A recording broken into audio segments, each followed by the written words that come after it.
Hello students, welcome back to the channel Accounts Learning Point. Today we will do a practical question of cash flow statement chapter. I have taken question number 72 from DK Girl book. In this question, we have to prepare a cash flow statement.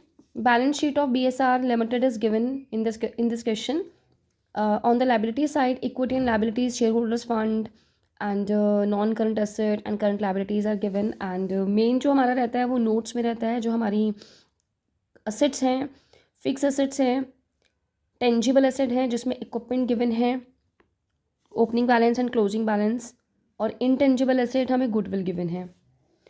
और additional information में propose dividend for the year end date 31 March 2018 was 12%, यानी कि and वाला financial year के and वाला जो 12% है propose dividend वो गिवन है और प्रीवियस ईयर का 10% गिवन है. राइट.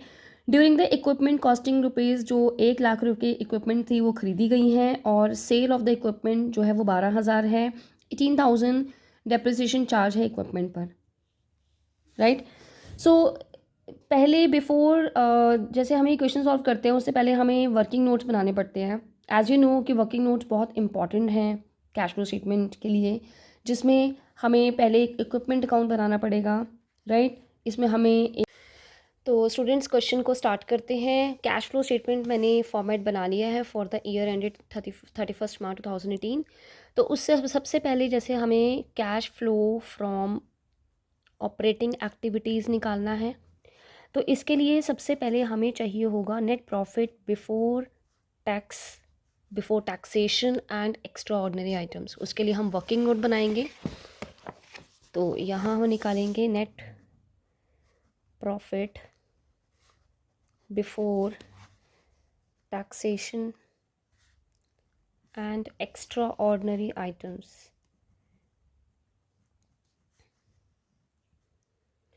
तो ये कैसे निकलेगा? पहले हम लेंगे नेट प्रॉफिट. जो हमें नेट प्रॉफिट दिया हुआ है 2017 और 18, क्वेश्चन में ये 2 सालों का है, 2017 एंड 18. तो रिजर्व एंड सरप्लस में पहले जो रिजर्व एंड सरप्लस है 2 लाख है 2017 में, अब 2018 में 3,50,000 हो गए, यानी कि 1,50,000 का इंक्रीज़ है. यानी कि 1.5 लाख रुपए जो हमारा आएगा वो हम यहाँ लेंगे इसमें से, प्रीवियस ईयर में, करंट ईयर में से प्रीवियस ईयर का माइनस करने के बाद. ठीक है. तो 3,50,000 माइनस 1,50,000 में से 2 लाख माइनस करेंगे, ये आ जाएगा 1 लाख. 3,50,000 में से 2 लाख माइनस करेंगे, ये हमारा आ जाएगा 1,50,000. राइट. अब इसके बाद इसके अंदर हम ऐड करेंगे टैक्स. टैक्स हमें प्रोविज़न फॉर टैक्स हमें गिवन है, और इसके अलावा कुछ any other information about the tax given नहीं है एडिशनल इन्फॉर्मेशन में. तो provision for tax 30,000 previous year का है और 50,000 करंट ईयर का है. तो अभी हम करंट ईयर का जो प्रोविज़न है उसको लेंगे, क्योंकि करंट ईयर में जो हमने प्रोविज़न बनाई थी वो करंट ईयर के प्रॉफिट्स में से बनाई है. राइट. तो इसलिए हम क्या करेंगे, इसको ऐड कर देंगे. Add provision for tax, provision for taxation जो हम ऐड करेंगे 50,000, ये हमारा आ जाएगा 2 लाख. अब इसके अंदर हम ऐड करेंगे प्रपोज डिविडेंड. प्रपोज डिविडेंड हम ऐड करेंगे प्रीवियस ईयर का, क्योंकि propose dividend basically declaration of dividend होता है. जो हमें क्वेश्चन में दे रखा है करंट ईयर का है 2018 का 12% और 2017 का 10%. तो 2017 यानी कि प्रीवियस ईयर का जो है वो हमारी है 5 लाख रुपए शेयर कैपिटल. इसका हम 10% निकालेंगे, जो हमारा आ जाएगा 50,000. ठीक है. तो इसको हम ऐड कर देंगे, क्योंकि जो हम ये डिविडेंड की प्रोविज़न जो हम बनाते हैं वो प्रॉफिट में से ही बनाते हैं. प्रपोज डिविडेंड जो है प्रॉफिट में से ही हम बताते हैं. तो प्रीवियस ईयर का हमने उनको पे कर दिया होगा प्रॉफिट्स में से, इसलिए हमने 50,000 ऐड कर दिया. 2,50,000 अब हमारा आ जाएगा net profit before taxation and extra ordinary items. ठीक है. जो अब हम इसमें cash flow from operating activities निकालने के लिए यहाँ पर हम लिखेंगे net profit before taxation, net profit before taxation जो अभी हमने निकाला है वो हमारा आ जाएगा 2,50,000. राइट. अब इसके अंदर हम एडजस्टमेंट करेंगे, adjustment of non cash and non operating items. Non cash और नॉन ऑपरेटिंग आइटम्स को हम देखेंगे, जिसमें सबसे पहले हमारे पास है डेप्रिसिएशन। डेप्रिसिएशन जो हमें क्वेश्चन में दी हुई है, एडिशनल इन्फॉर्मेशन में गिवन है हमें 18,000, ठीक है। और जो इक्विपमेंट है वो 12,000 के लॉस में बेचा है, यानी कि लॉस और डेप्रिसिएशन ये दोनों हम ऐड कर देंगे। डेप्रिसिएशन हमारी एक नॉन कैश आइटम है और जो लॉस है वो हमारा एक नॉन ऑपरेटिंग आइटम है, ठीक है। तो डेप्रिसिएशन हम क्या करेंगे इसमें 18,000 और loss on sale of equipment, अगर प्रॉफिट होता तो लेस करते, लॉस है तो ऐड कर देंगे क्योंकि हमारे प्रॉफिट्स में से ये लेस हो चुका है ना, डेबिट हो चुका है।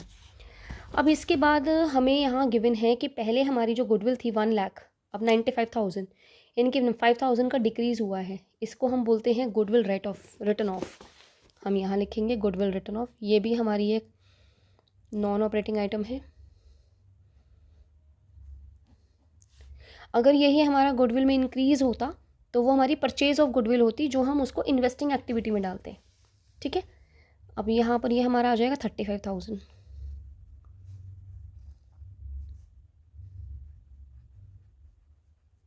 ये हमारा जो आया है that is operating profit before working capital changes.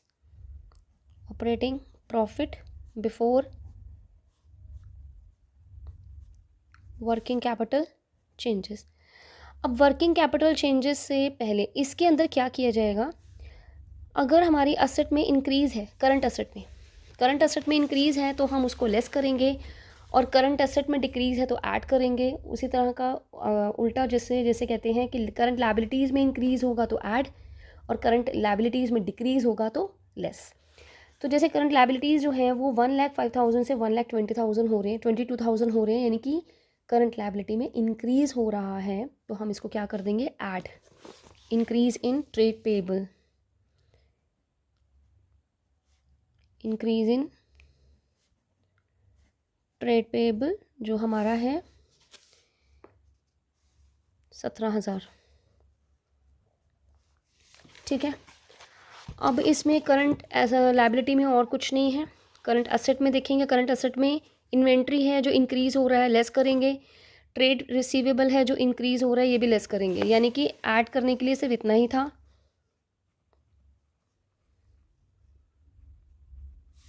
अब हम लेस करेंगे इंक्रीज़ इन इन्वेंट्री। इन्वेंट्री में जो इंक्रीज़ हो रहा है 1,47,000 हो गया, जो पहले कितना था 80,000, तो इसका हमारा जो आएगा 67,000,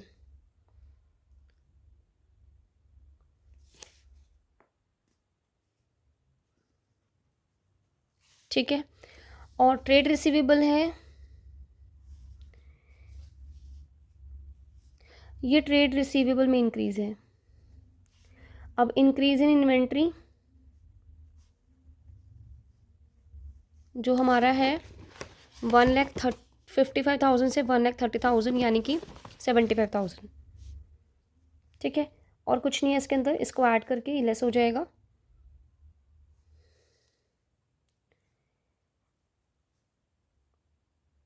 $1,42,000, इसको हम लेस करेंगे, ये हमारा आ रहा है 1,60,000। यहाँ गलती है, 17,000 अगर ऐड किया जाता है तो ये आएगा 3,09,000, 3,02,000। इस 3,02,000 में से अगर मैं इसमें से माइनस करती हूँ, इसको ऐड करूँगी, लेस करूँगी, तो ये हमारा आ जाएगा 1,60,000। यस। अब इसमें हम लेस करेंगे पेमेंट ऑफ। अब जो टैक्सेशन का हमें गिवन था, करंट ईयर का जो था वो हमने 50,000 का नेट प्रॉफिट में ऐड किया था, लेकिन पेमेंट ऑफ टैक्सेशन यानी कि जो प्रीवियस ईयर का रहेगा, प्रीवियस ईयर का कितना है 30,000। करंट ईयर का जो है वो हमने नेट प्रॉफिट बिफोर टैक्सेशन निकालते टाइम ऐड करना है, लेकिन जो पेमेंट हुआ है वो प्रीवियस ईयर वाला लेंगे अगर हमें और इन्फॉर्मेशन गिवन नहीं है। तो ये हमारा 1,30,000, ये हमारा जो आंसर है वो पॉजिटिव है, तो इसलिए यहाँ पर आ जाएगा cash flow from operating activities. अगर ये हमारा नेगेटिव आता, माइनस में आता, तो हम कैश यूज्ड लिखते, राइट। तो ये हमारा एक 1 हो गया, जिसको मैं यहाँ पर मैं ए भी लिख सकती हूँ। अब हम निकालेंगे cash flow from investing activities. From investing activities, investing activities के लिए पहले हमें वर्किंग नोट में इक्विपमेंट अकाउंट बनाना पड़ेगा, ठीक है। इक्विपमेंट अकाउंट बनाएंगे, ये पहले भी बना लेना चाहिए था, क्योंकि हमें अगर इक्विपमेंट बेचा है या ख़रीदा है, उसमें लॉस हुआ है, प्रॉफिट हुआ है, वो हमें ऑलरेडी क्वेश्चन में गिवन था, ठीक है। तो वर्किंग नोट में सबसे पहले हम इक्विपमेंट अकाउंट बना लेंगे, क्योंकि असेट है तो बैलेंस बीडी डेबिट से स्टार्ट होगा। टू बैलेंस बीडी, इसमें 5 लाख दे रखा है क्वेश्चन में, सी। ये ओपनिंग है, ये क्लोजिंग है, 5 लाख 5 लाख। और इसमें गिवन है कि एक इक्विपमेंट जो है वो परचेज़ किया गया है और एक बेचा गया है 12,000 के लॉस पर, और उसके पर 18,000 की डेप्रिसिएशन। इक्विपमेंट अकाउंट बनाएंगे, टू बैलेंस बीडी 5 लाख। तो यहाँ आ जाएगा to bank account. Bank account जब खरीदते हैं तो बैंक अकाउंट डेबिट आता है, जब बेचते हैं तो बैंक अकाउंट क्रेडिट आता है। तो इसमें हमारा 1 लाख रुपए का हमने एक और इक्विपमेंट ख़रीदा है। बाय डेप्रिसिएशन जो हमें इस इक्विपमेंट के ऊपर डेप्रिसिएशन गिवन थी, दैट वाज 18,000, और 12,000 का हमें लॉस भी था एक इक्विपमेंट को बेचने का, loss on sale of equipment, ठीक है। और by balance CD, by balance CD यानी कि 5 लाख हमें क्लोजिंग बैलेंस भी गिवन है। तो आप देख रहे हैं कि इसका ओपनिंग और क्लोजिंग तो सेम था, बट इसको अगर हम कैलकुलेट करेंगे तो हमारा क्रेडिट साइड पे बैलेंसिंग फिगर आ रहा है, ठीक है, जो हमारा आएगा 70,000, जिसको हम बैलेंसिंग फिगर में लिखेंगे बाय बैंक अकाउंट। जो इसका मतलब इधर बैंक अकाउंट अगर आता है तो हमने सेल किया है, अब लॉस है, गिवन है ऑलरेडी, तो यहाँ पर आ जाएगा 70,000 का सेल। अब इन्वेस्टिंग एक्टिविटीज़ के लिए नाउ सबसे पहले हम देखेंगे जो हमने सेल किया था, 70,000 रुपये हमारे पास पैसे आए हैं, तो प्रोसीड्स फ्रॉम, यानी कि हमें पैसा आया सेल ऑफ इक्विपमेंट, जो हमारा आया था 70,000। एक हमने परचेज़ किया है, परचेज़ ऑफ इक्विपमेंट। इक्विपमेंट को परचेज़ करने से जो 1 लाख रुपए का है वो आउटफ्लो हुआ है, आउटफ्लो के लिए ब्रैकेट में, ब्रैकेट यानी कि माइनस, आउटफ्लो हुआ है। और एक हमारा आएगा परचेज़ ऑफ इन्वेस्टमेंट। अब ये कैसे, हमें क्वेश्चन में इन्वेस्टमेंट का ओपनिंग बैलेंस नहीं गिवन, लेकिन हमें क्लोजिंग बैलेंस गिवन है, ठीक है। इसका ओपनिंग बैलेंस तो गिवन नहीं है, इसका ओपनिंग बैलेंस गिवन नहीं है, क्लोजिंग बैलेंस गिवन है, यानी कि पहले तो इन्वेस्टमेंट नहीं था, अब है। तो परचेज़ किया है non current investment, non current investment हमारी इन्वेस्टिंग एक्टिविटीज़ होती हैं। तो अब हम और कुछ भी नहीं गिवन हमें, तो 2 लाख में से 70,000 माइनस करेंगे तो 1,30,000 आ जाएगा। लेकिन क्योंकि आउटफ्लो ज़्यादा हुआ है तो ब्रैकेट में लिखेंगे और यहाँ पे लिखेंगे cash used in investing activities, ठीक है। अब हम निकालेंगे cash flow from operating, sorry financing. अब फाइनेंसिंग एक्टिविटीज़ में आप देख सकते हैं, पहले हमारे शेयर कैपिटल 5 लाख था, अब 7 लाख यानी कि 2 लाख रुपए का हमने शेयर्स इशू किए हैं, तो इशू ऑफ शेयर्स आ जाएगा। तो शेयर्स इशू करते हैं तो इनफ्लो ऑफ कैश होता है, इशू ऑफ शेयर्स 2 लाख रुपए इनफ्लो होता है तो पॉजिटिव ही रहेगा, ठीक है। और इसके बाद जो हमने डिविडेंड पे किया था, डिविडेंड पे करना आउटफ्लो है, तो डिविडेंड पेड।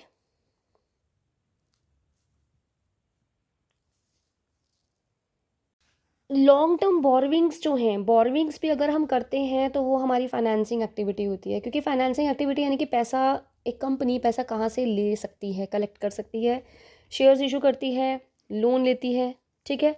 लोन चाहे शॉर्ट टर्म हो चाहे लॉन्ग टर्म हो, बट यहाँ पर शॉर्ट टर्म लोन के बारे में कुछ नहीं है। और लॉन्ग टर्म लोन जो है वो पहले 1 लाख था, अब 50,000 है। इट मीन्स कि 50,000 का पेमेंट कर दिया, ठीक है। 5 लाख की शेयर कैपिटल थी, अब 7 लाख है, इनके 2 लाख के हमने शेयर्स और इशू करे हैं। और जो डिविडेंड पे किया है 10% का 50,000 का, वो हमारा अब डिविडेंड पे करना इज़ आउटफ्लो, तो 50,000 हम ब्रैकेट में लिखेंगे। और हमने जो रीपेमेंट ऑफ, जो हमने पेमेंट ऑफ डिबेंचर्स करा है या फिर पेमेंट ऑफ लॉन्ग टर्म बोरविंग्स किया है, उससे हमारा आउटफ्लो हुआ है, ठीक है। कितना? 50,000 का। तो ये हमारा आ जाएगा 1 लाख रुपए। ये पॉजिटिव है, तो यहाँ आ जाएगा cash flow from financing activities. अब हम 1 2 3, ये हमारा 3 है, इनको ऐड करेंगे, सेकेंड थर्ड तीनों को ऐड करेंगे, तो 1,30,000 1,30,000 यानी कि 1 लाख ही आ जाएगा यहाँ पर, ठीक है। अब अगर इस 1 लाख में से हम अब देखेंगे हमारा जो कैश एंड कैश इक्विवेलेंट था, ये हमारा ओपनिंग है, तो यहाँ ख़त्म हो गया ना। तो इसको जब हमने ऐड किया तो ये हमारा आ रहा है 1 लाख। इसके अंदर कैश एंड कैश इक्विवेलेंट का बिगनिंग वाला, ओपनिंग वाला हम ऐड कर देंगे, ठीक है। Cash and cash equivalent at the beginning. तो इस तरह से हम क्या कर सकते हैं, 2 लाख का हमारा बिगनिंग का है, तो इसको ऐड कर देंगे। ये हमारा पॉजिटिव था तो ये ऐड ही हो जाएगा, दोनों पॉजिटिव साइन, दोनों ही पॉजिटिव नंबर्स हैं। तो आप क्या देख सकते हैं कि जो हमारा 3 लाख आया है दैट इज़ द क्लोजिंग। तो ये इस तरह से हम एग्ज़ाम में अपना आंसर भी वेरीफाई कर सकते हैं। अगर हमें पूरा प्रॉपर पूरा कैश फ्लो स्टेटमेंट बनाना है तो हमारा यही मतलब बैलेंस आएगा, ठीक है। तो हमारा आंसर करेक्ट है, ठीक है। तो यहाँ पर हमारा आ जाएगा cash and cash equivalent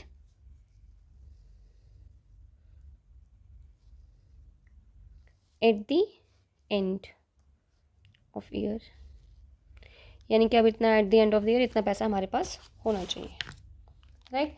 so I hope आपको वीडियो, आपका क्वेश्चन समझ में आया होगा। So like the video, subscribe my channel and don't forget to share with